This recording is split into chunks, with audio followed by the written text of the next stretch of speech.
presencialmente desse segundo dia do colóquio sobre saúde da alma, que congrega profissionais de áreas diversas, da filosofia, da teologia, da psicologia e outros setores acadêmicos. Eu dou as boas-vindas aos que estão presencialmente conosco e, naturalmente, também aos colegas que participam online. Nós temos uma programação de 3 apresentações para essa manhã do dia 13 de agosto. A primeira apresentação é do colega Diogo da Luz, depois a apresentação online do professor Aldo Dinucci, e a terceira apresentação será do doutorando Pedro Muzella. Eu tenho a grata satisfação de saudar o organizador, co-organizador principal desse evento, o meu querido amigo e colega Diogo da Luz. O Diogo da Luz tem graduação em filosofia, fez seu mestrado e doutorado em filosofia pela PUC do Rio Grande do Sul. Ele pesquisa assuntos da história da filosofia, com ênfase no período clássico e helenístico, principalmente no que se refere às psicologias e éticas antigas.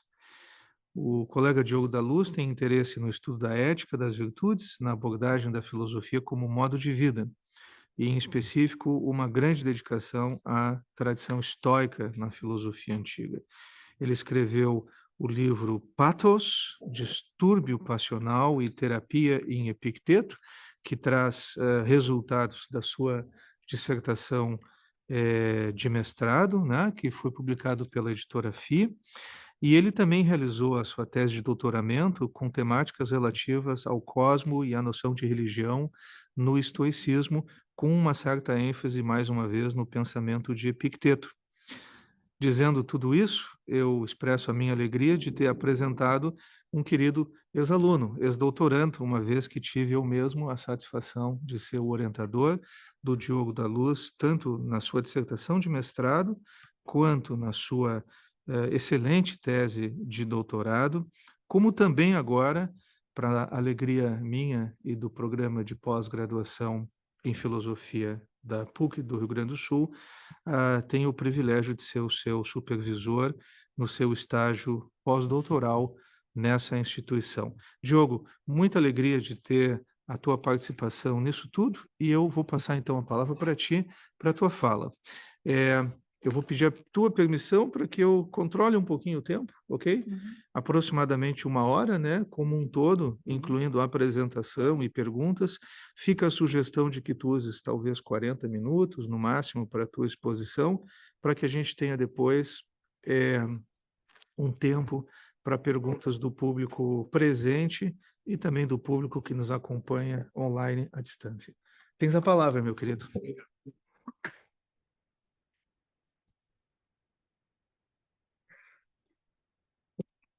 Bom dia a todos, novamente. Bom dia a todos que nos acompanham à distância também e que nos acompanharão mais tarde. Muito feliz de estar aqui com esse evento que é uma iniciativa do meu pós-doutorado.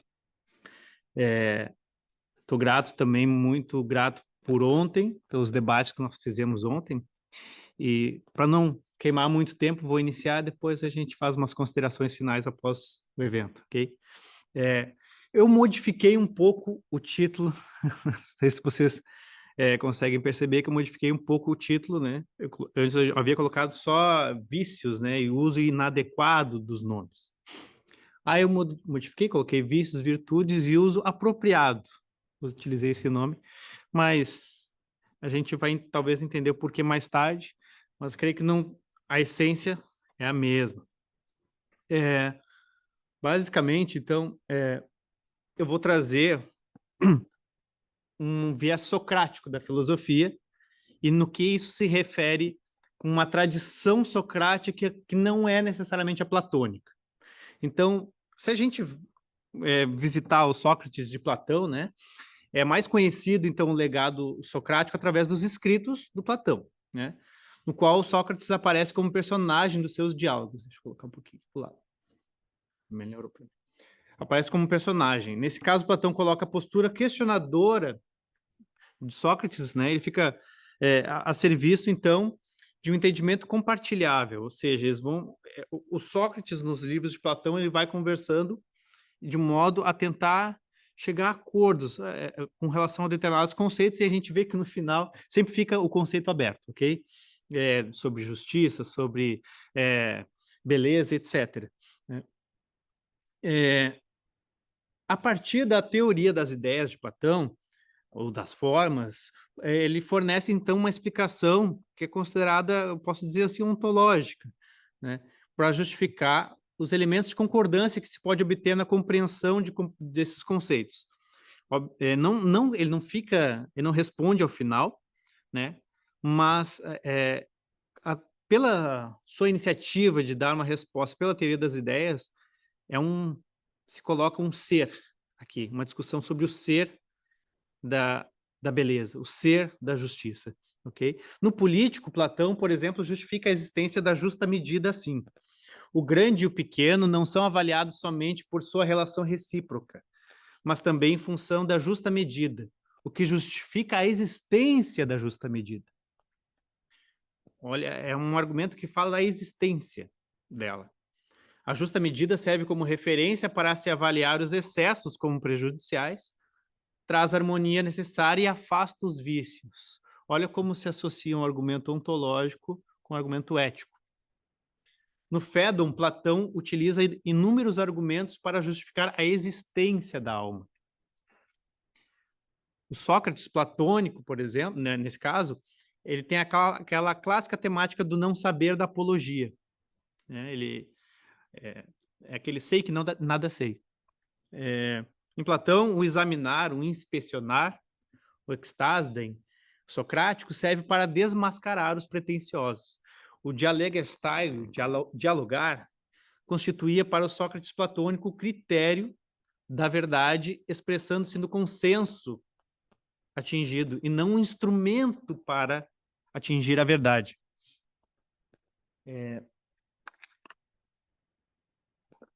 Não, tudo bem, pode ser. O que eu quero trazer aqui? Com essa breve exposição, assim, sei que eu acho que creio, né, a maioria de vocês já sabe sobre Platão, é para mostrar justamente o Platão no qual eu não vou o Sócrates no qual eu não vou me vincular, para fazer essa diferenciação. O Sócrates o socratismo, melhor dizendo, ao qual eu vou me vincular, ele está associado ao legado que se tem através de Xenofonte, Antístenes, os cínicos e os estoicos. É um Sócrates colocado um pouco mais de lado na historiografia, né?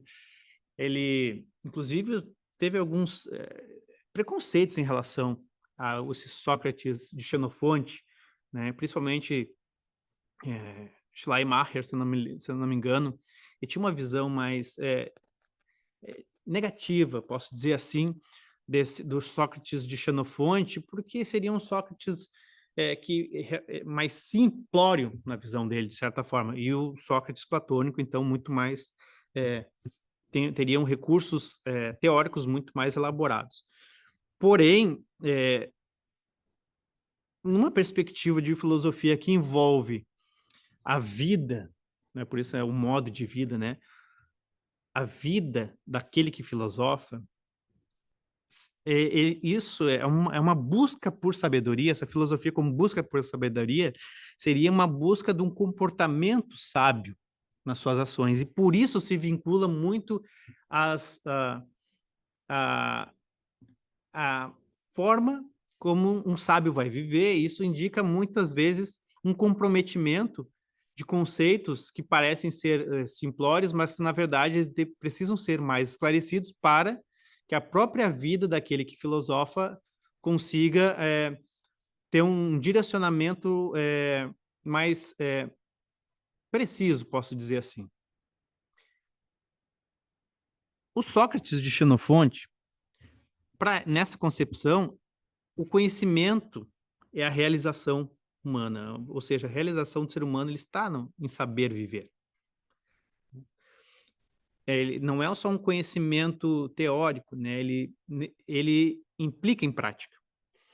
E a ignorância é entendida como escravidão, uma servidão, na qual você está somente reagindo ao e não agindo de fato.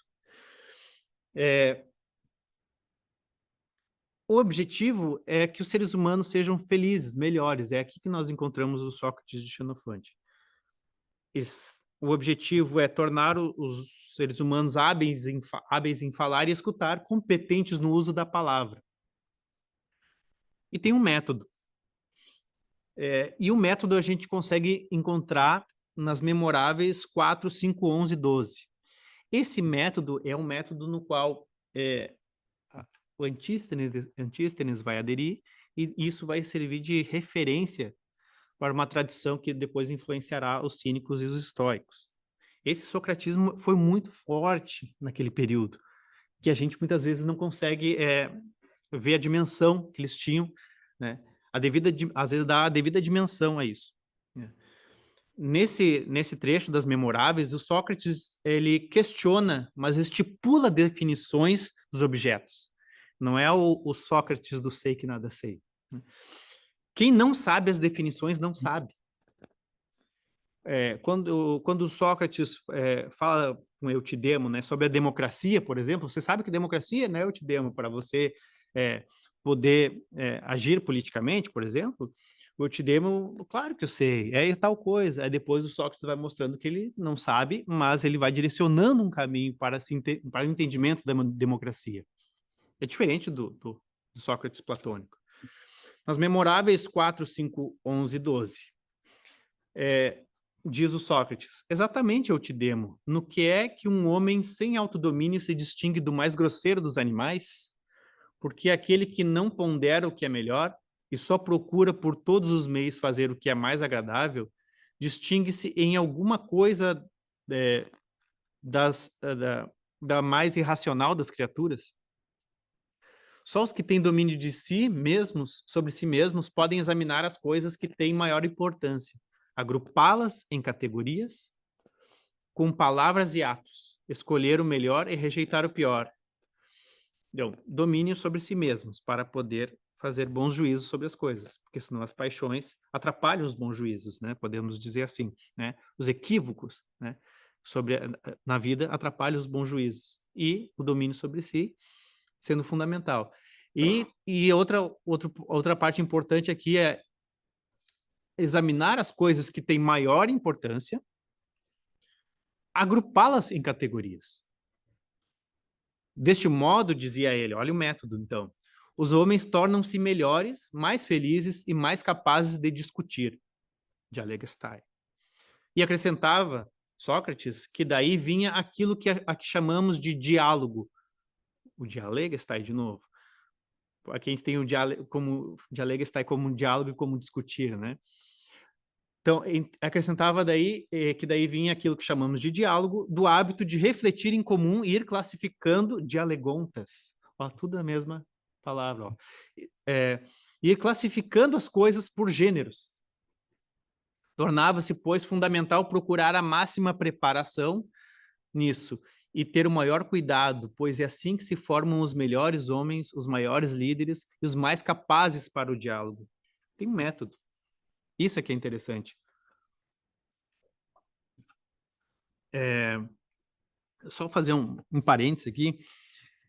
Como interessante que depois, na psicologia, quando ela foi se sedimentando como ciência, muitas coisas que quando, por exemplo, se fala hoje em dia inconsciente, e a gente pode pensar, poxa, na época de Sócrates e dos cínicos, né, isso não era considerado como um elemento forte na terapia, né, como é considerado hoje. Assim como também o uso da razão, muitas vezes entendida até como encobridora hoje, né, por alguns de algumas emoções, né, a razão, quando você tenta expressar algo racionalmente, isso pode encobrir algo que realmente você está pensando, né? E não desconsiderando isso, mas ao mesmo tempo eu acho interessante ver por uma outra perspectiva, uma perspectiva na qual a razão pode realmente auxiliar na compreensão do que nós estamos pensando e da forma como nós estamos pensando, como isso condiciona o nosso pensamento sobre as coisas e como isso condiciona as nossas emoções sobre as coisas, né? Então, não desprezando a tradição psicológica moderna e contemporânea, mas eu acho que nós temos lá na antiguidade um elemento muito forte também aqui, que eu acho que ele é muito interessante ser considerado.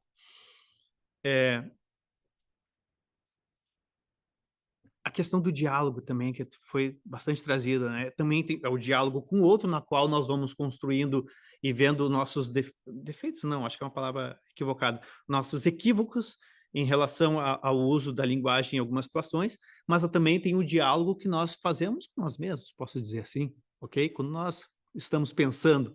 Então, é uma forma de nós nos trabalharmos. O que influencia nessa tradição de Sócrates, né, que nós não socrática, o que influencia o Antístenes, que seria aquele que deu início, alguns até o consideram um cínico, né? Um socratismo, então, que está vinculado a Xenofonte, Antístenes, né? Na Memoráblia, nas Memoráveis, né, de Xenofonte 4:6:1, discutir, dividir em classes, assim que se busca a excelência. E é esse o foco que Antístenes também dá. Então, nós estamos vendo algo em comum nessa tradição socrática que vai aí com Xenofonte e com Antístenes. A distinção fundamental, nesse caso, é entre as coisas boas e más. Então, ó, a gente começa dividindo em classes, ok? Começa dividindo em classes e a distinção fundamental é essa, entre as coisas boas e más. Mas tem mais distinções, tem útil, etc. Mas essa, digamos que é a primordial, ok? Então, nessa passagem, então, aqui das Memoráveis, né, das Memoráveis 4:6:1, vamos ver como é que é essa passagem, ó. E a coragem eu te demo, crês que... Esse aqui é do Xenofonte, né? E a coragem eu te demo, crês que é uma dessas coisas belas? Diz o Sócrates. Para mim é mais bela de todas até, né? Responde o Eutidemo. E não crês que a coragem seja útil? Ó, já uma outra distinção. É útil para fins pouco importantes? Pois não? Por Zeus, claro que não, só para os mais importantes dos fins. Então já temos coisas belas, o que é útil aqui, né? Parece-te, por exemplo, que é útil ignorar calamidades e perigos? De modo nenhum. Diz o Sócrates, então. Então, aqueles que não temem os perigos porque os ignoram, não são corajosos? Aí diz o Eutidemo, pois por Zeus, se fosse assim, muitos dos que são loucos ou covardes seriam tidos por corajosos. E aqueles que temem mesmo até o que não causa medo? Menos ainda, por Zeus. É interessante, né? Sempre o por Zeus. Né? Então, achas que são corajosos os que enfrentam bem catástrofes e perigos e covardes os que fazem o mal? Olha a busca por definição. Exatamente. E aí Sócrates comenta, e crês que são bons nessas situações outros, além daqueles que conseguem lidar bem com elas? Não, outros não. E achas, então, Eutidemo, que são maus aqueles que reagem mal? E aí, que outros seriam? Ora, mas cada um deles age como lhe parece ser correto, não é verdade? Ó, outro elemento socrático, agir como parece ser correto, né? O elemento não é aquela inversão que é feita posteriormente por Spinoza, né? Eu faço o que eu quero e depois eu tento justificar isso como certo. Não, eu ajo conforme o que eu acho que é certo, né? Daí o Tidemo, né? De que outro modo poderia ser. Então, só os que sabem agir corretamente, ó, agir corretamente, agir de forma errada. Nós vamos vendo as distinções. Então, só os que sabem agir corretamente é que serão capazes de fazer? Só esses. E os que não sabem agir corretamente saberão como devem fazê-lo? De certo que não. Olha as distinções por gêneros. Quer dizer, então, que os que não estão enganados não agiriam errado nessas circunstâncias? Acho que não. Então, aqueles que agem erradamente é por estarem enganados, famosa questão socrática, né? Quem age errado é porque está enganado, provavelmente. Quer dizer, ó, Ó, essa parte importante. Quer dizer, então, que os que sabem como agir bem nas desgraças e nos perigos são corajosos e os que fazem erradamente são covardes? Assim me parece. Temos uma definição. Quem pregar bem essa definição vai saber utilizá-la na sua vida. Esse é um grande ponto socrático, dessa vertente, né, como nós estamos comentando. Sócrates de Xenofonte, Antístenes, então, que tem essa vinculação em comum. Outra observação importante: visa-se atacar não as premissas, mas as conclusões. Platão atribui essa atividade a Sócrates também. Platão também faz isso, né? Mas isso ocorre também nas memoráveis. Então, a gente parece que isso é realmente tema extremamente socrático. Porque a gente entra na questão socrática, né? Até que ponto Sócrates era de um jeito, porque a gente vê o Sócrates de Platão de uma forma, o Sócrates de Xenofonte de outra forma, o Sócrates lá das nuvens, lá do Aristófanes de outra forma, né? Então, a questão socrática é uma questão que permanece sempre, essas dúvidas, né? Que realmente era o comportamento de Sócrates. De acordo com Aldo Brancati, acho que é assim que se pronuncia, trata-se de um princípio diferente do submeter a exame do socrático platônico, o que leva à ausência do tema do saber não saber, tanto em Antístenes quanto em Xenofonte. O que não surpreende, haja visto o papel central que o exame de nomes desempenha nas memoráveis do Xenofonte. Isso aí eu encontro no livro Oikeios Logos, deste autor. Oikeios, o que a gente estava discutindo ontem, né, sobre a tradução deste termo. Aqui seria Oikeios Logos, né, o discurso, a palavra apropriada, né. Mais observações sobre Sócrates, então, tanto em Antístenes quanto em Xenofonte. Para Antístenes, ou os interlocutores estão de acordo sobre os mesmos logoi, os mesmos discursos, ou, ao contrário, falam de coisas diferentes. Ou nós estamos de acordo com os mesmos discursos, ou estamos falando de coisas diferentes. Não é assim, eu estou pensando em tal coisa, você está pensando em tal coisa, nós estamos pensando na mesma coisa, só que a gente está se expressando de forma diferente. Não. Se nós estamos nos expressando de forma diferente, nós estamos falando coisas diferentes, objetos diferentes. A meta, então, é a obtenção de raciocínios, discursos, pensamentos, logos, né? Raciocínios inexpugnáveis. Analotoi logismoi. Exemplos, então, de raciocínios inexpugnáveis, conforme passagens das memoráveis. A coragem, que nós citamos anteriormente, né? É corajoso aquele que sabe se comportar bem diante de calamidades e perigos. Qualquer outra coisa que eu fale de coragem que difere disso é outra coisa que não coragem. E quando eu utilizo isso na vida, eu não, de forma diferente disso, eu não estarei entendendo a coragem. Comandante, o líder, né, o hegemonos, desculpe. A virtude de um comandante é fazer felizes aqueles que ele comanda. O líder, né, o hegemonos, aqueles que está à frente, né? Se a gente pensar no mundo corporativo hoje, né, na questão da liderança, né, por exemplo, né, o líder é aquele que faz felizes. É aquele que ajuda o funcionário a ganhar dinheiro? Não, esse não é líder. E aí que vem, por exemplo, daí que vem o lance dos cínicos, dos estoicos, de usarem bem as palavras. E muitas vezes eles usam as palavras de uma forma que não é a forma que está nas convenções sociais daquele momento. Por isso que eles são críticos das convenções, muitas vezes, porque as convenções não estão de acordo com o uso próprio que tem que ser feito daquela palavra ou daquele discurso. Né? Antístenes e o exame dos nomes, então. Antístenes visa, então, comunicar um saber pelo exame dos nomes. O estoico Epiteto associa o exame dos nomes de Antístenes ao descrito que nós comentamos antes, né, daquele trecho das Memoráveis 4.6, de Xenofonte. Olha aqui, estoicos, cínicos, estoicos, Antístenes, Xenofonte, Sócrates de Xenofonte. Então, buscar contradições no discurso relaciona-se, em última análise, ao exame dos nomes. É diferente da proposta platônica aqui. O objetivo, então, é a superação da polissemia, dos vários, de significar de várias formas, né?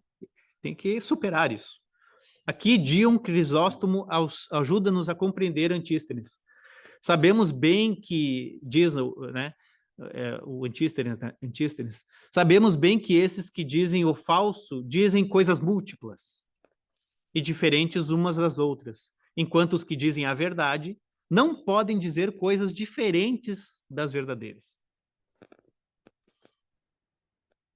É correto, segundo penso, afirmar que o médico não pode escutar e pronunciar discursos diferentes daqueles que dizem respeito à sanidade do corpo e à doença.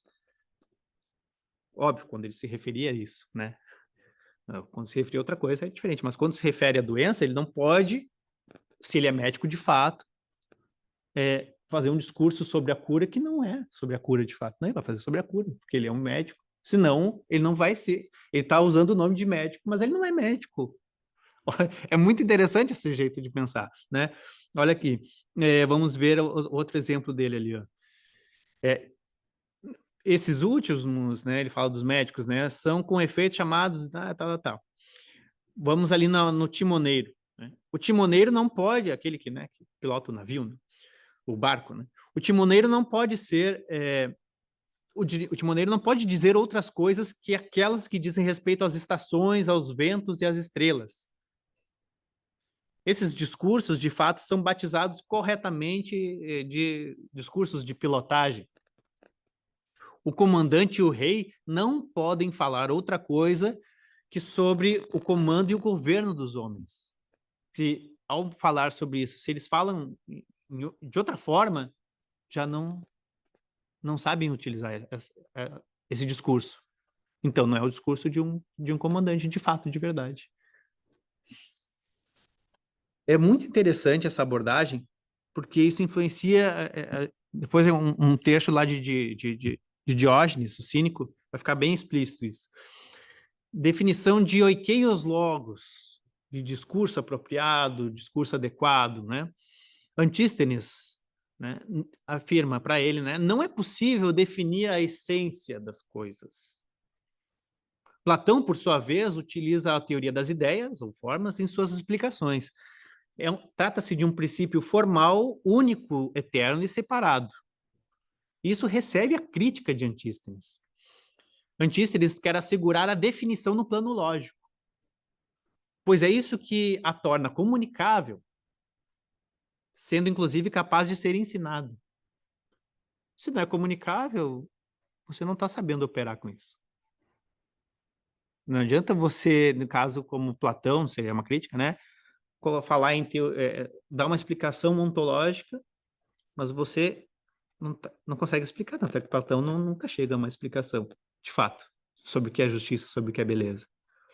O Antístenes, ele está lidando sempre no nível do discurso, como diz o Fernando ontem, né? No nível da superfície, né? Como diz o Deleuze, como depois o Aldo Dinucci também trouxe muito bem no seu artigo, é sempre na superfície. É sempre, como é que o Aldo falou? Não é epiderme. Nunca se trata de algo assim, isso é profundo. Não tem profundidade aqui. É sempre no nível do diálogo, do entendimento aqui. Se você não consegue fazer aqui, você, na verdade, você está utilizando outras palavras para tentar expressar o que você não está compreendendo, de fato. O discurso, então, definicional tem por conteúdo a qualidade própria do objeto e não a essência.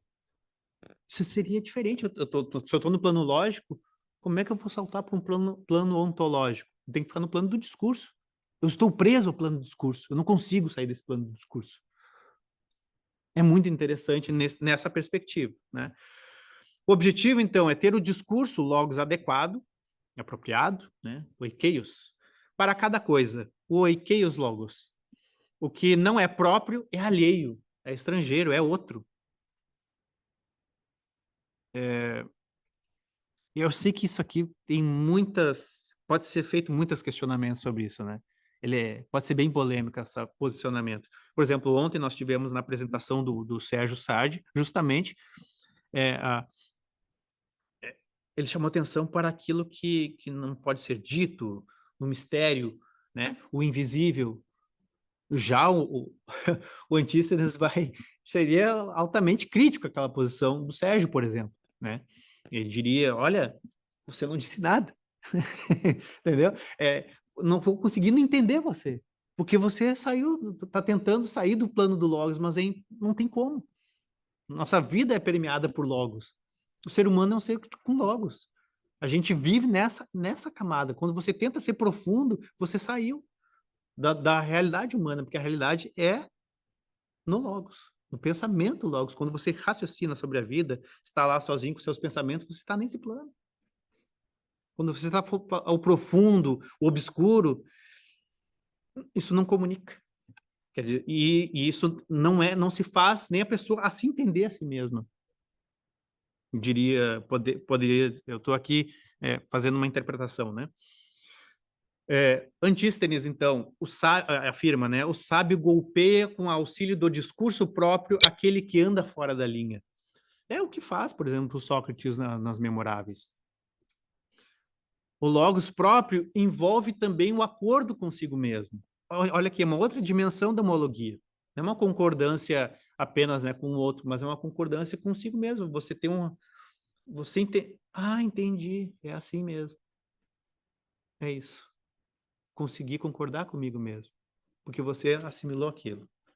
É uma forma da alma entrar em consonância consigo mesmo, na assimilação dos raciocínios inexpugnáveis, porque eles são inexpugnáveis. Você vai concordar com eles. Não porque alguém vai fazer você acreditar que é isso, porque você vai chegar à compreensão de si mesmo daquilo.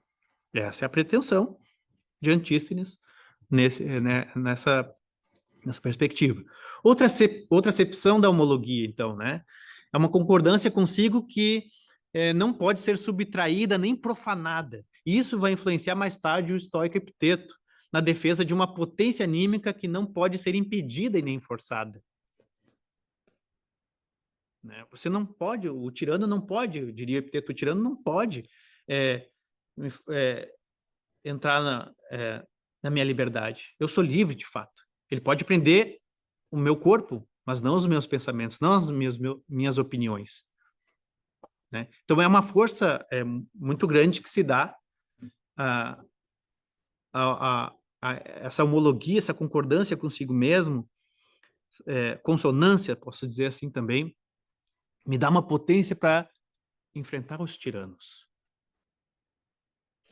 O Logos, entendido como uma forma de unificação com a realidade, propicia a educação, a paideia, esta entendida como uma arma que ninguém pode arrancar.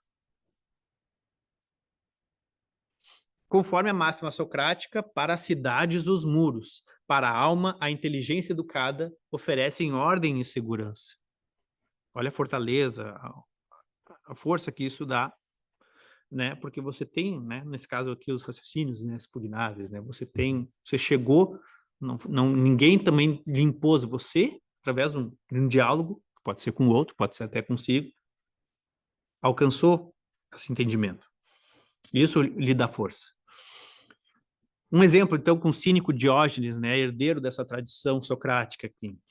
Em sua obra Diógenes à Venda, aqui a gente está trazendo, isso aqui é de Diógenes Laércio, tá? Essa citação aqui. Em sua obra Diógenes à Venda, Menipo afirma que quando Diógenes foi capturado e posto à venda, essas histórias do Diógenes Laércio são muito boas, né? Que o Diógenes, o cínico, ele foi capturado e vendido como escravo, né? Então, como ele foi capturado e posto à venda, perguntaram-lhe o que ele sabia fazer, né? Disse o Diógenes, comandar homens. e deu ordens ao leiloeiro para chamá-lo no caso de alguém querer comprar um senhor. Pô, ousadia do... Né? Imagina, hoje em dia a gente chama, ô, bichão, né? Ô, bichão, esse cara é bichão, né? Mas por quê? Porque ele tem o uso correto dos termos. Ele não é escravo. Né? O Epiteto, inclusive, faz uma citação, né, do Diógenes e fala assim, desde que Antístenes libertou o Diógenes da escravidão. Mas alguma vez o Diógenes foi escravo, o cínico Diógenes foi escravo de Antístenes? Não foi escravo dele. Diógenes era escravo da própria ignorância e Antístenes o libertou da servidão da ignorância, da escravidão. Né? Então o cínico Diógenes, ele não é escravo. Quando tenta escravizá-lo, estão usando um termo errado para, entendeu? Prender o corpo dele, porque ele não é escravo. Esse é o termo, né? Essa é a ideia. Então, por isso que ele fala, eu comando homens, vocês me fizeram escravo, mas eu não sou escravo. Isso aí é um problema das convenções sociais da época. Hoje, por exemplo, nós não temos, aqui, pelo menos no Brasil, a escravidão, né? Mas é a convenção social da época. Vocês estão empregando o nome não conforme a natureza, não conforme apropriadamente. Vocês estão usando dentro das convenções sociais de vocês. Então, Diógenes intimava Xeníades, que é o comprador, foi o comprador, né, lá do Diógenes, né? Então, ele intimava Xeníades a obedecer-lhe, embora fosse seu escravo. Pois, se um médico ou piloto se encontrasse na condição de escravo, seria igualmente necessário prestar-lhe obediência. Lógico. Não é porque eu estou na condição que vocês dizem que eu sou escravo que eu vou me tornar escravo, eu vou me tornar um escravo. Né? Em sua obra intitulada Diógenes à Venda, Eubulo afirma que Diógenes educou depois os filhos de Xeníades. E se a gente for lendo, né, os filhos de Xeníades, inclusive, intercediam por Diógenes, adoravam ele, porque realmente Xeníades colocou ele para educá-los, né? Que ele viu que, nesse sentido, né, podemos dizer assim, que o Diógenes, né, não seria, de fato, um escravo, estava ali para comandar homens. Essas passagens são bem interessantes. Deixa eu tirar aqui, que está me atrapalhando um pouquinho. Se a gente também vê Epiteto dentro dessa tradição, né? Tradição, no caso, aqui entra nos estoicos. Essa influência socrática. Epiteto, então, sobre o amor. De acordo com o filósofo, somente quem tem sabedoria na prática, frônimos, é capaz de amar. Isso aqui já comentei outras vezes, né? Pois somente ele é capaz de distinguir o bem e o mal, e o indiferente nas situações. E quando questionado sobre o amor, ser apenas uma prerrogativa do sábio, Epiteto exemplifica. Então, nunca vistes cachorrinhos abanando o rabo e brincando uns com os outros, de modo que pudesses dizer nada mais amável, mas para que vejas em que consiste a amizade, no caso, a filia aqui, esse amor, a amizade, né? Lança um pedaço de carne no meio e perceberás. Lança um pedaço de carne no meio dos cachorros aí para você ver se sobra o amor, né? De fato, né? Essa afinidade. Lança também um lotezinho de terra entre ti e o teu filho e perceberás como rapidamente ele terá a intenção de te enterrar, assim como tu rezarás para ele morrer. Então tu dirás, que tipo de filho eu criei? Há muito tempo quer me enterrar.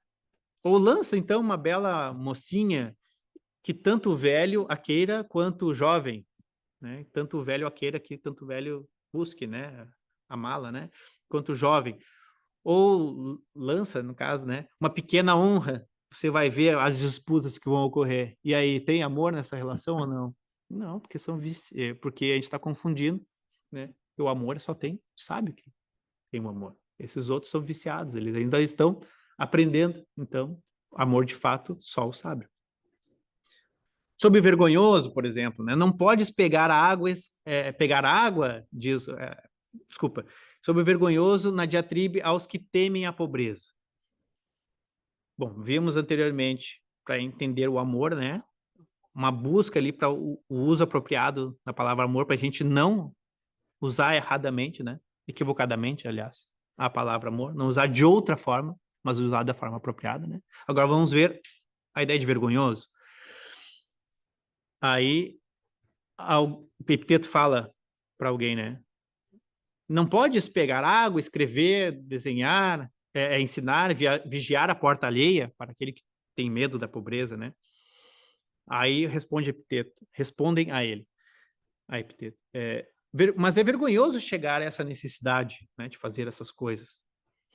Então aprenda primeiro quais coisas são vergonhosas.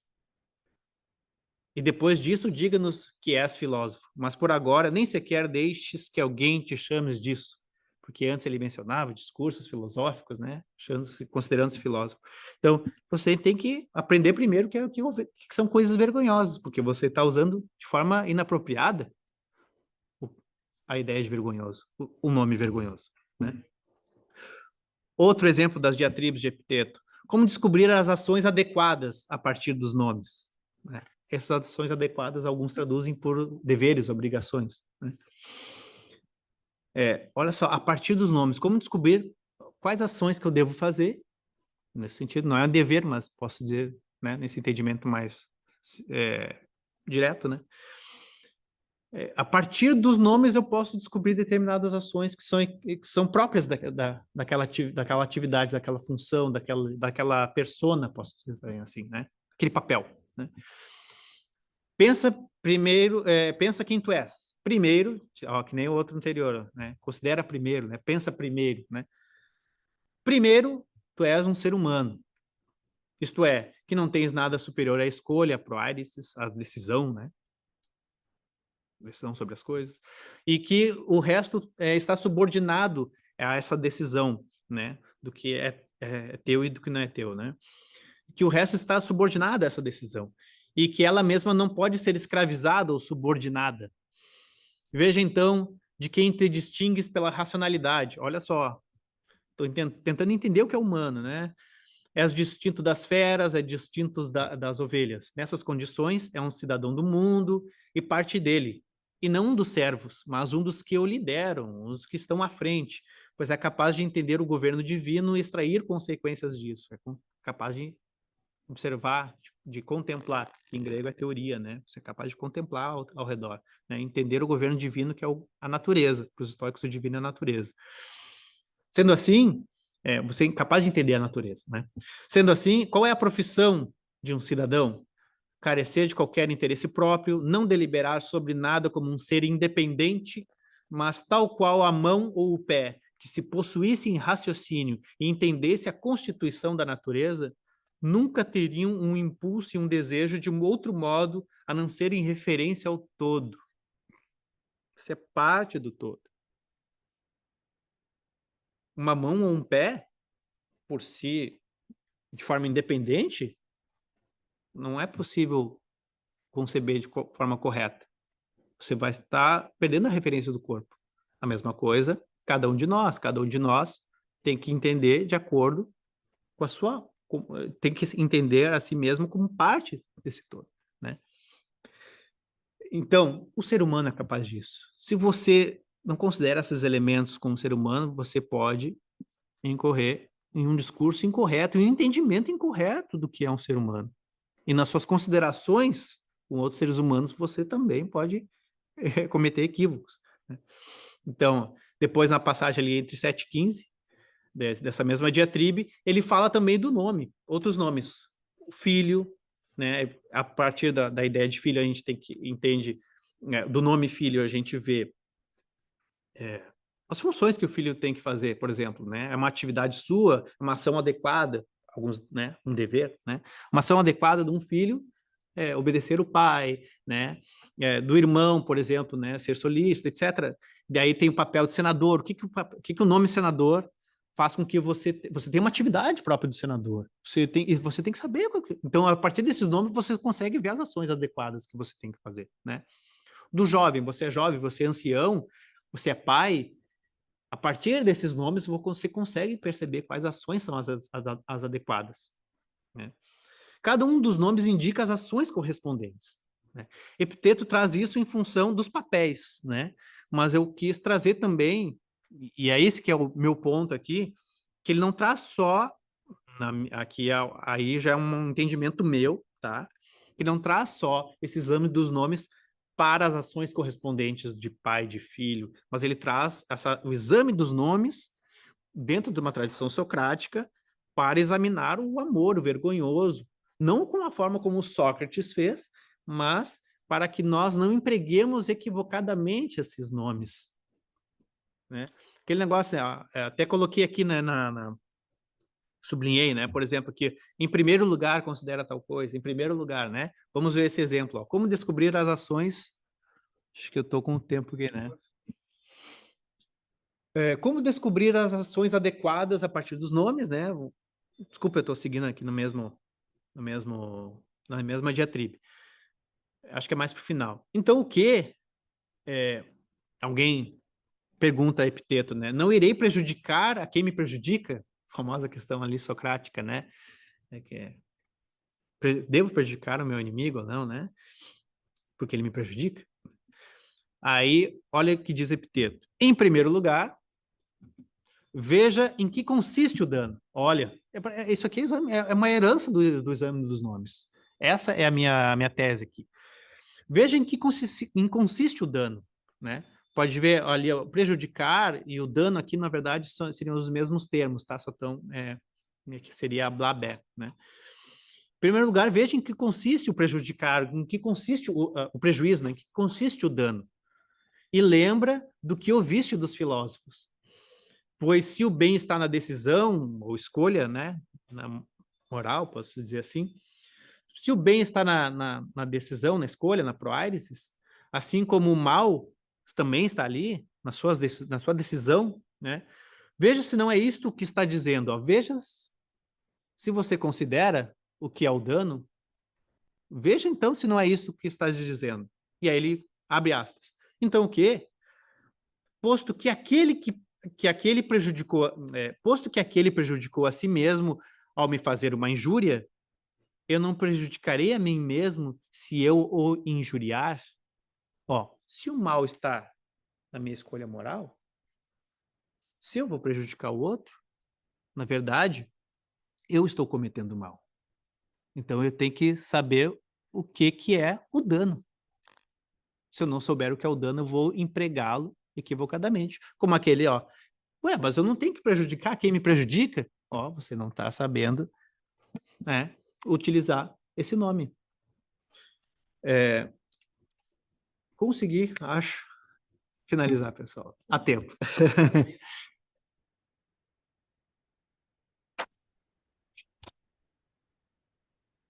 Obrigado.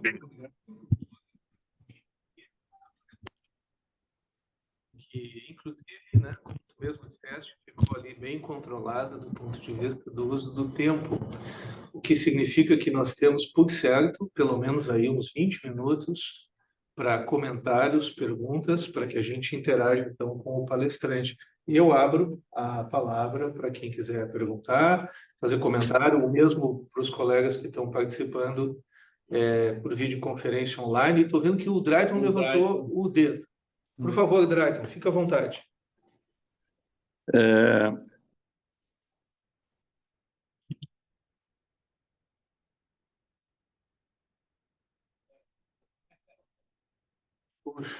Eu acho que ele saiu ali. Ele saiu? Caiu ali o lugar. Mas... Bom, isso. Continuando. Ele vai... Voltou. Drayton, por alguns segundos o contato contigo. Entrou uma ligação bem na hora que eu ia falar. Olha, eu estou no celular. Tá bem, então. Por favor. Mas, Diogo, parabéns pela bela exposição.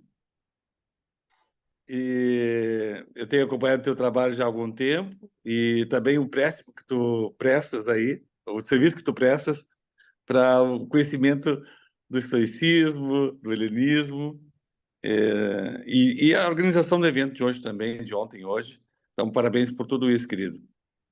E gosto de ler os seus textos, são muito claros, revelam uma pesquisa profunda. Eu teria para dizer o seguinte, vamos dizer assim, menos sendo menos historiográfico, porque eu não conheço tanto o período como tu conheces, né? Mas me concentrando, então, nas questões, nos problemas, né? Tu disseste, referindo-te a Sócrates, né, que conhecimento implica ação. Vamos dizer, e eu gostaria de testar um pouquinho essa tese, tá? Conhecimento implica ação. A gente fala do intelectualismo moral socrático, tá? Tudo bem.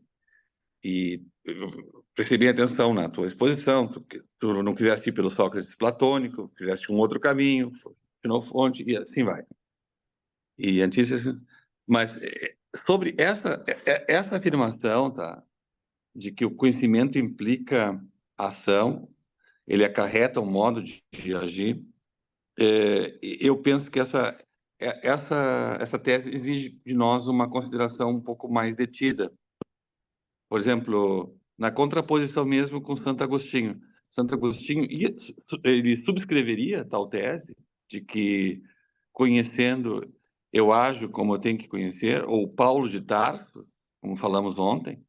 Então, eu queria problematizar um pouquinho contigo, eu te ouvir um pouquinho sobre essa tese de que o conhecimento implica ação. Eu entendo o que tu quer dizer, mas, dita assim, ela me aparece, ela aparece-me problemática. E qual é por que a terapia cognitiva comportamental, vamos dizer assim, que é uma espécie de oposição aí à tradição psicanalítica, tá? Vai beber nos estoicos, especialmente em Epicteto? Exatamente por isso que tu disseste. Nós precisamos de uma espécie de cura dos nossos logismoi. Tá? Nessa tradição de terapia da cognitiva comportamental, a gente fala das distorções cognitivas, por exemplo, a maximização e minimização, a catastrofização, e assim vai. Por exemplo, o paciente diz: ninguém gosta de mim, né? Aí o terapeuta diz: não, mas o teu pai não gosta de ti, não cuidou de ti? Sim, ele sim. Bom, então já não é ninguém, já muda. Então, várias crenças, tá, elas são desmascaradas pelo diálogo socrático, mencionado por ti também, né? Então, o que entrou na teoria cognitivo comportamental? O diálogo socrático, eles falam disso, vocês não sabem bem o que é, tá? E também a questão vamos dizer assim, de correção de raciocínios problemáticos. Seria assim, vamos dizer assim, a filosofia não seria uma terapia, ela seria uma espécie de orto, né, no sentido de correto, como a gente usa na reta razão, recta ratio, a tradução de ortos, seria, vamos dizer assim, purgar certos juízos equivocados. E isso realmente acontece. Alguns falam hoje de excesso de racionalidade, mas parece que o problema não é excesso de racionalidade, é a falta dela, né? Se a gente vai olhar os argumentos, a gente vai ver, mas isso aqui é uma falácia, né? Isso aqui não tem consistência nenhuma. Mas daí afirmar que a pessoa, mesmo sabendo o que é o correto, se ela vai agir corretamente, esse é o meu problema atualmente, tá? E mesmo o teu exemplo do timoneiro ou da cibernética, como aparece no próprio Alcibiades, né? Se eu sei qual é a rota correta, tá? Eu necessariamente vou tomar a rota correta. Então, eu achei muito interessante, muito instrutiva a tua apresentação, e eu tenho me debatido com esses problemas, João. Obrigado pela tua atenção e pela bela contribuição de hoje. Fica à vontade, João. Obrigado pela consideração, Draito. Tá me ouvindo bem? Perfeitamente. Eu agradeço pela pergunta. É uma pergunta que eu e o Roberto, né, Roberto, nos deparamos lá na época do meu mestrado.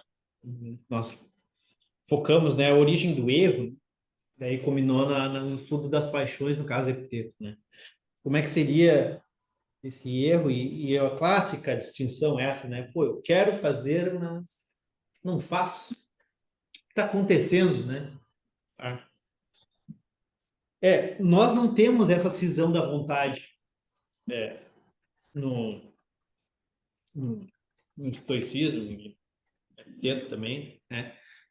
E eu trabalhei um artigo, inclusive, que fala sobre a questão dos hábitos, né? Eu conversei, inclusive, com os colegas aí, com o Fernando, com o Aldo, nós conversamos muito sobre isso. Teria várias coisas que eu poderia considerar, mas acho que duas, assim, principais seria a questão, né, de que a primeira, eu acho que eu teria que colocar, né, talvez eu não me expressei corretamente ali, é a ação correta, né, que é o conhecimento gera ação correta, ele não gera ação, né, ação correta, eu acho que é nesse sentido, fica mais claro a distinção aí, tá?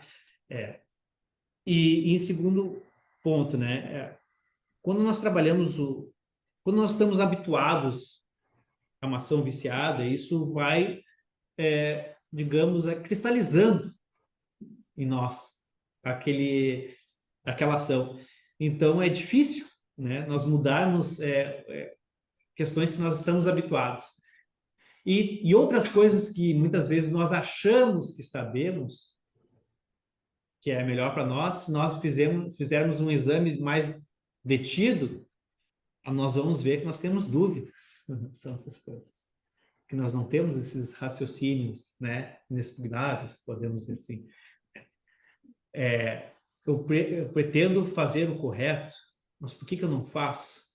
Porque realmente você acha que isso é correto? Vamos falar sobre isso. Vamos examinar os nomes que você está empregando para ver se você realmente fez um exame detido disso para fazer uma afirmação tal, ok? E muitas vezes também, como nós estamos habituados a uma atitude viciada, não é simplesmente lendo um livro, alguém falando alguma coisa, e nós compreendemos, legal, é isso mesmo, tá, já aprendi, não vou entrar, não vou mais cometer os meus vícios. Não, você está, não é assim, né? Você vai se habituando, hoje podemos falar até organicamente, né? A uma atitudes corretas, né? Por exemplo, no período da pandemia, ficamos um tempo sem nos socializarmos com as pessoas, a gente vai perdendo o costume, né, de dar o bom dia para o vizinho, ok? E isso vai nos solidificando naquele hábito. E mudar um hábito para o outro não é fácil. E, então, tem essa questão do hábito, né, que faz com que nós, apesar de às vezes termos um entendimento que nós consideramos melhor, nós ficamos, que nem diz o Sêneca, oscilando que nem vara verde. Uma hora nós achamos que vamos fazer o correto, mas outra hora a gente faz o errado. Mas eu devia ter, sei lá, respeitado o meu vizinho, mas ele me irritou, e é porque você ainda está trabalhando os seus vícios, né? Então, não é de uma hora para outra que a gente consegue modificar o nosso comportamento. E é muito difícil, muitas vezes, determinados comportamentos a gente modificar, né? Até por questões orgânicas também, né? Os estoicos também tinham essa percepção de que nós temos diferentes tipos de organismo, né? E propensões, né? Naturalmente, nós temos propensões diferentes que é difícil de lidar, né? Nós temos, e Posidônio, por exemplo, trouxe esse elemento de aspectos irracionais da alma que cada um de nós tem. Crisipo também falava isso, né? Não podemos ser injustos com o Crisipo, mas o Posidônio, ele traz isso com mais ênfase e mostra que cada personalidade é diferente. E aí nós temos uma propensão anímica, às vezes, a ser mais, sei lá, ter mais gana, podemos dizer assim, né? É difícil traduzir alguns termos gregos, ter mais gana que outros, e outros são um perfil mais calmo, né? Aí o problema, talvez, os vícios dessas pessoas mais calmas sejam diferentes dos vícios daquele que tem mais gana, porque aquele que tem mais gana pode ser mais colérico, ok? Né? Então, nós temos esses elementos irracionais que passam pelo crivo da razão e do entendimento, né? Mas que não podem ser desconsiderados. Então, isso também é importante. E, acima de tudo, nós somos seres humanos, nós não somos divinos, nós não somos o sábio, nós estamos em, como diz o estoicismo imperial, nós estamos em progresso, no caminho da sabedoria. Então, Epiteto, por exemplo, ele nem fala em sábio, ele fala em filósofo, né? E ele sempre fala, você vai errar. O seu objetivo é errar menos. Então, naquele negócio, vamos considerar os estoicos porque eles não têm como ser felizes daquela forma como eles falam. O Epiteto até, ele nem trata disso, assim, ele fala, não vamos achar que nós vamos ser sábios e acertar tudo. Não, nós vamos errar, só vamos errar menos, então, né? Para que a gente não seja tão triste na nossa vida, tão sofrida na nossa vida, né? Então, essa cisão da vontade não existe mesmo, de fato, no estoicismo. É uma questão de treino e exame dos nomes, nesse caso, né? Trazendo o contexto. E, para finalizar, isso é um exame bem detido, né? É bem detido. E é um processo terapêutico, posso dizer assim, que ele é muito mais profundo, porque ele vai considerando a forma como você entende as coisas. E isso vai cada vez... Às vezes a gente acha que entende, mas quando a gente começa a considerar com outras opiniões, a gente começa a juntar em rede outras opiniões, a gente vai vendo o quanto a gente discorda de outras opiniões que a gente achava que não discordava, né? Então, é esse entendimento, é a partir de uma educação e de um treinamento, de uma habituação no uso correto, né? Na análise, na interpretação correta das representações, né? Isso vai nos municiando, através do uso correto das palavras, a interpretar bem, fazer o uso correto das interpretações, para, passo a passo, pouco a pouco, nós irmos reformando o nosso conjunto de representações e a nossa visão de mundo das coisas, e aí sim o efeito terapêutico vai aparecendo. Não sei se a resposta Não, foi... perfeito, perfeito. Muito obrigado, querido. Muito obrigado. Para que a gente fique, só para dizer, para que a gente fique na 1 hora, tem uns 6, 7 minutos ainda. Temos tempo. Tá, Então, ser breve, fiz várias anotações, queria agradecer pela fala, acho que foi muito rica, assim, de poder trazer vários elementos da tradição socrática reaparecendo de forma diferente, assim, em diversas concepções, até chegar em Epiteto. Então, obrigado por isso, né? Eu vou te ouvir. Eu tenho umas questões, no entanto, a primeira delas sobre, eu consigo formular de maneira mais rápida, sobre essa diferenciação que tu faz entre Xenofonte, Sócrates de Xenofonte e os Sócrates de Platão. Esse trecho que tu trouxeste, em especial, colocaste aqui no diálogo, né? Se tu nos perguntasse assim, olha, vocês imaginam que esse trecho é de Xenofonte ou de Platão?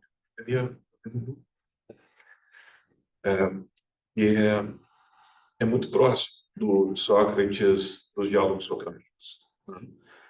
E no seu modo de proceder, no seu modo de construir a argumentação, eventualmente um aprendizado socrático de Parmênides da redução ao absurdo, né? Quer dizer, da estrutura dialogal que permite, através da lógica, construir, assim, demonstrar uma contradição eventual no discurso, né? Então, o modo de proceder, tá? Tu apresentas para nós em Xenofonte, esse trecho em especial, e o modo socrático que a gente encontra nos diálogos socráticos é muito próximo, na verdade, né? A dimensão mesmo do ataque às premissas que tu trouxeste, por exemplo, ele não só está presente em Platão, como ele é absolutamente... Perdão? Ataque às conclusões. Ataque às conclusões. Porque nós, na tópica aristotélica, claro, é muito evidente que nós discutimos e debatemos sobre premissas. E mesmo que a concepção dialética de Aristóteles seja bastante distinta, e mesmo da sua função, a concepção da que nós encontramos em Platão, a construção de silogismos dialéticos com premissas que nós tomamos como verdadeiras, né? Mas entre nós, e podemos sobre elas discutir, estamos premissas, porque, afinal de contas, as conclusões resultam dessas premissas que nós tomamos lá como um tipo de universal.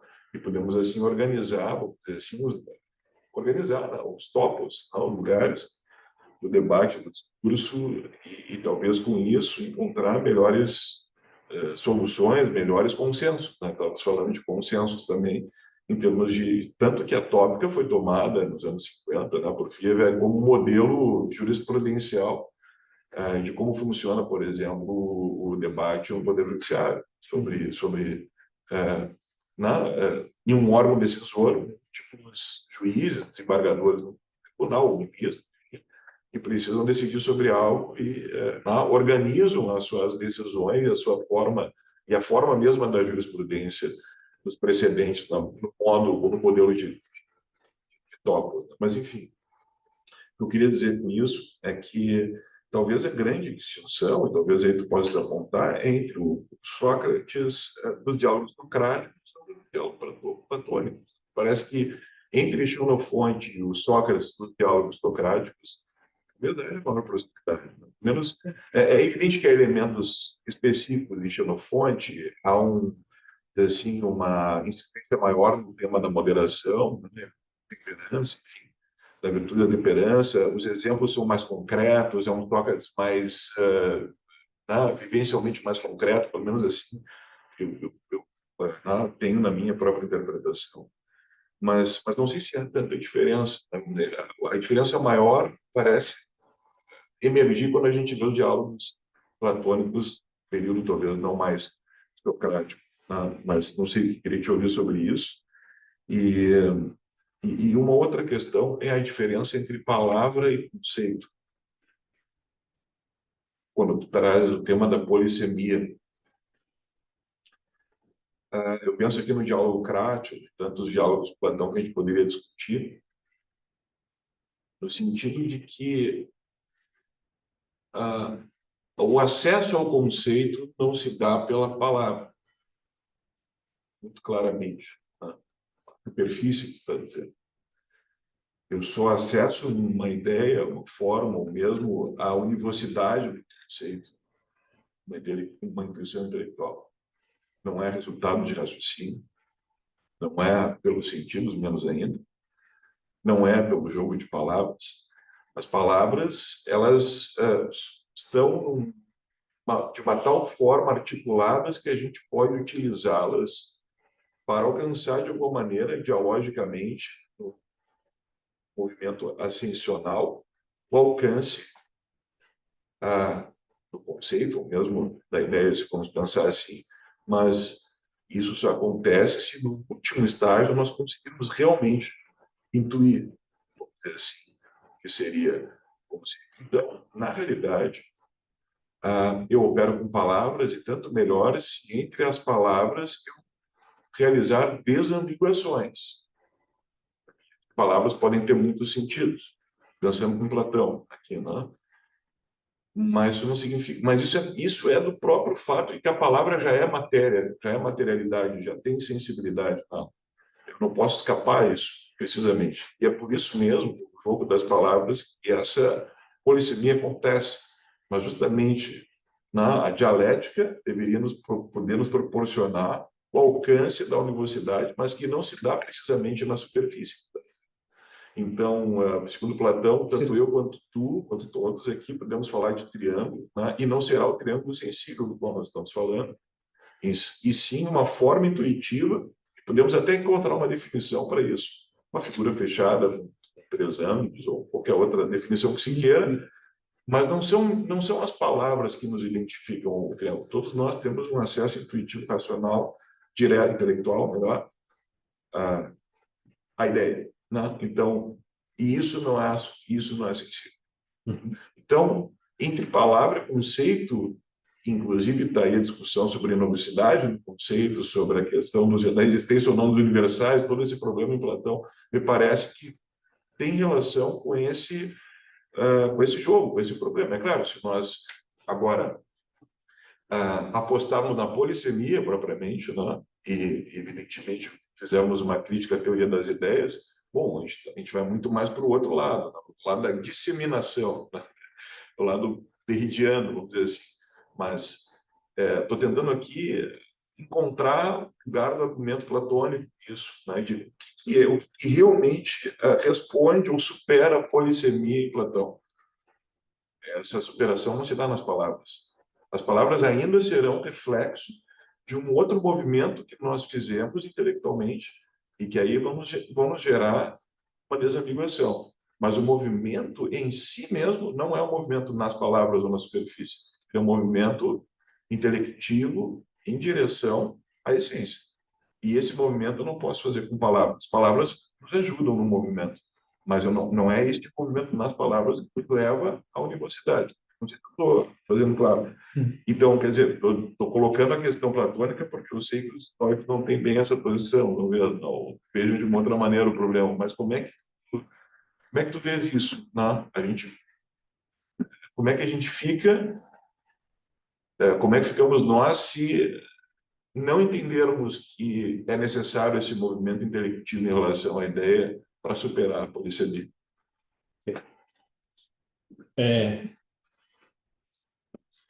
Você expressou bem ponto platônico, né? Mas eu acho que quando você falou, por exemplo, do triângulo, você mesmo já falou a definição, né? Se essa definição a gente não conseguiria entender de fato o que era um triângulo, porque a gente pode ver figuras, né, triangulares, mas a gente vê figuras triangulares a partir do momento que a gente consegue identificar justamente o que você falou, né? Tem os 3 ângulos e tal, 3 lados. Eu não preciso dizer algo para ter um logos, né, operando. Posso, né, estar pensando. Agora, então, quando eu não tem como a gente, o que eu estou falando aqui, você sabe que também, você sabe que é triângulo também, só que a gente está falando de forma diferente. Não sei se você está pensando em triângulo. Você tem que me dizer. Não tem profundidade, né? Como a gente comentou. A profundidade, ela não comunica. E se ela não comunica, ela também não ensina. É uma perspectiva diferente, de fato, de Platão, né? E outra coisa, o logos, ele não vai definir, expressar a essência. É a qualidade, como eu coloquei ali. Eu não consigo, quando eu falo mesa, não é a mesa, não consigo dar esse salto da mesa essencial para a mesa logos, mesa palavra. Eu estou expressando a justiça, estou expressando a justiça, expressando a justiça. Mas quando eu expresso a justiça, não é pelo meu expressar que aquilo é a justiça, senão só a palavra justiça, aquilo já é a justiça. Tá? Eu não consigo entrar na essência das coisas, expressá-las. O Platão, ele está querendo dar um salto aqui. Ele está querendo usar o logos para demonstrar que há uma essência, né? Ok? Está tentando demonstrar. Mas se você... o objetivo aqui, como é o ataque às conclusões, é sempre no uso que você fala. Eu acho que esse termo uso é muito específico. Porque essa o uso do logos, o epiteto vai dizer o uso das representações. Por isso, esse aqui é o interessante. Onde as premissas e delas se segue, logicamente, a conclusão que a gente escuta sobre a verdade das premissas. Mas eu acho que o ponto, Fábio, é que é como se alguém dissesse assim, né? Tu chegaste à conclusão errada porque tu estás definindo mal. Esse é o ponto. Mas eu estou com dúvidas parecidas com as tuas. Em que sentido? Eu não estou muito confortável com o uso dessa expressão qualidade própria em contraposição à essência. Eu entendi o argumento no sentido de que existe uma disputa sobre nomes, sobre palavras, no sentido de que na comunicação e para fins de argumento, elas sejam usadas com precisão de definição. Obviamente, palavras são materiais, elas são sonoras, elas são meios físicos ou são meios escritos, mas elas vão cumprir o papel que se quer, se em última instância se sugere uma disciplina para que os interlocutores digam claramente como eles estão definindo aquilo que eles estão dizendo com as palavras. Estou na direção certa? É preciso esse esforço por definição. Mas eu não estou muito confortável com a expressão qualidade própria. Tá? Eu posso perfeitamente entender que por detrás dos nomes, ou para que os nomes cumpram adequadamente o seu papel, a gente não recorra à essência, se a essência é a alcia ou se é, por assim dizer, a dependência para com formas. Bem, eu posso aceitar isso. Mas, ao mesmo tempo, na direção do que o Fábio falou em termos de é preciso uma unidade conceitual por detrás. A gente não precisa discutir como que a unidade conceitual é gerada, se é intuição intelectual ou se por assim dizer, uma abstração que capta o aspecto geral e formal das coisas, vamos deixar isso de lado. Mas é necessário que haja, por assim dizer, é necessário que haja algum critério, é necessário que haja algum logos apropriado por detrás dessa palavra, que capte o que eu estou querendo dizer. Qual é esse critério? Quem é que define isso? Eu poderia dizer que é uma definição de léxico. Não, vamos criar uma espécie de léxico disciplinado e universal, mas aí eu estou falando de definições nominais, como os nomes têm definições. E eu não sei se é isso que se está querendo dizer, porque eu poderia perfeitamente dizer, não estou definindo os nomes, eu estou definindo as coisas, para que aquelas coisas que são ditas pelas palavras, via conceito, né, fiquem adequadamente captadas. Alguns chamariam isso de essência, não teriam nenhum problema em dizer que isso é essência. Mas para evitar essa expressão, eu preciso de algum outro critério, eu preciso de alguma outra coisa. O que dá segurança às palavras, o que em última instância, estabelece as definições. Isso realmente é uma questão de definições nominais, de criar um léxico adequado, ou de criar uma definição relativa aos objetos que nós estamos querendo dizer com as palavras. Isso para mim ficou um pouquinho obscuro. Tá? Eu tive a impressão que em algum momento na tua fala, tu conectar, a gente já passou. Eu tive a impressão que em algum momento, por detrás da ideia de nomes, sobretudo porque tu falaste em define o que tu está dizendo, define a palavra, né? Não. Se nós trabalhamos com essa definição, tu não podes dizer a próxima frase sobre essas palavras. Aqui esse lance, né, de se tu adequadamente sabes definir, tu não vai poder concluir o que está concluindo. Tá. Mas o que dá segurança definicional ao nome, à palavra? É algo como, eu não sei se tu usasse nesse sentido, oikeios logos? Ou não era nesse sentido? Oikeios logos. Ou seja, isso está sendo usado como um critério, por assim dizer, para dar segurança aos nomes, né? É aí que entra o uso. E aí que entra o ataque às conclusões. Com essa conclusão que você tomou a partir do entendimento pegando o Sócrates lá de Xenofonte, de democracia, ou a partir do que é justo, né? Vamos ver essa conclusão. Se ela é no uso, na vida, isso vai dar certo? Aí, você não vai ficar nas premissas, você vai ficar na conclusão do uso prático mesmo. Porque é aí que você percebe o problema. Então, de uma redução ao absurdo, de um ataque lógico, um ataque às conclusões, no sentido pragmático. É um ataque lógico, mas que envolve